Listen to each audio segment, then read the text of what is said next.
Are the girls asleep? Yeah, Callie's asleep. Carter's trying to eat her fingers off right now because it's time for her little midnight snack. But yeah, they're both asleep. Well, you are looking very, very happy, Chelsea. When you got the news that you were pregnant, obviously you're very happy, and then they said it's twins. How did you feel at that point?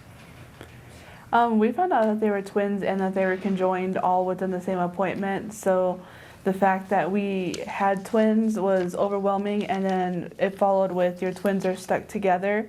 It just kind of like blew it out of the water. So it was extremely surprising, and the whole day was just a complete blur, and it was just a blank shock for that whole week. I can vaguely remember that time. I can imagine, Nick, and the shock when somebody says that to you, and I presume you didn't know much about conjoined twins at that point. What was going through your mind then?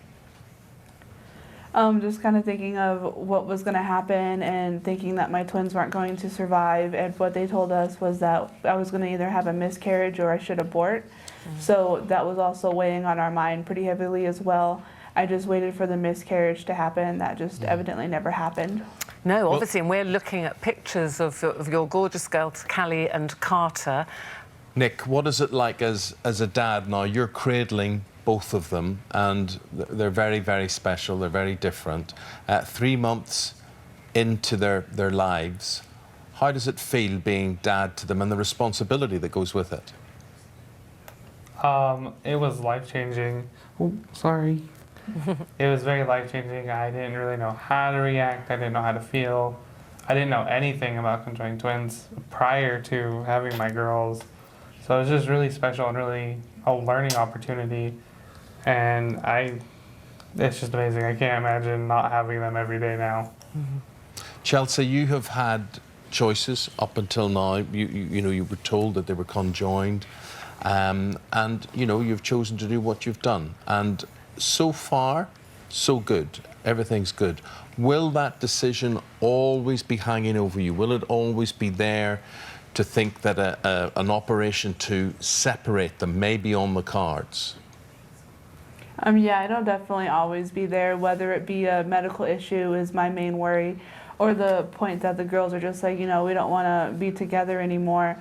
Of course, we're going to have to separate if there's a medical issue that arises, or if the girls do want to be separated, we would, of course, definitely consider separation for the health and the, you know, just how they want to do with their lives, because they're living it. We're just kind of aiding in the whole thing. Yeah, and you will be their protectors too.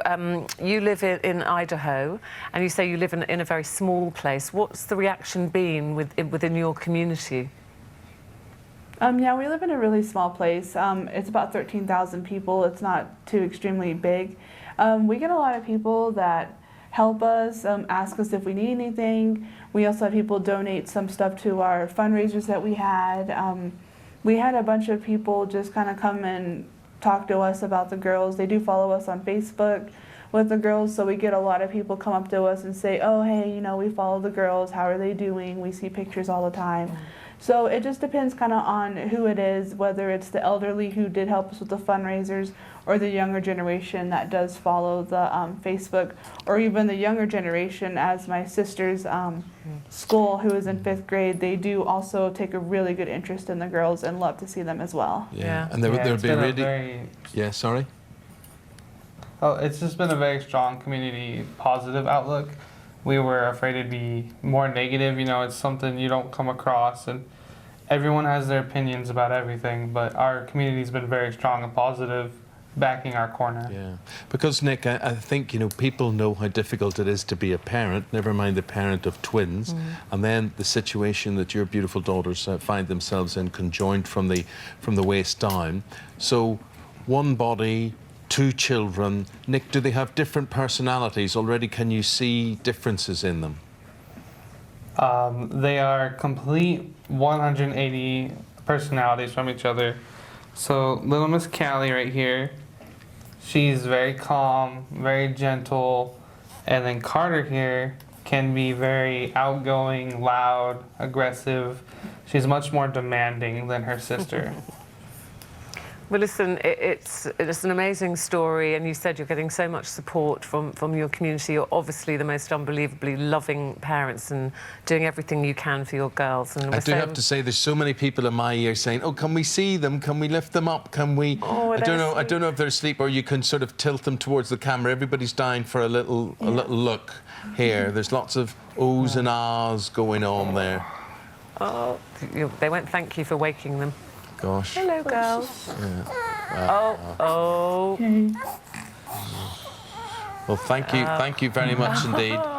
There's little Callie and Carter Torres there, and Mum Chelsea and Dad Nick, the Torres family. Thank you guys. all so much.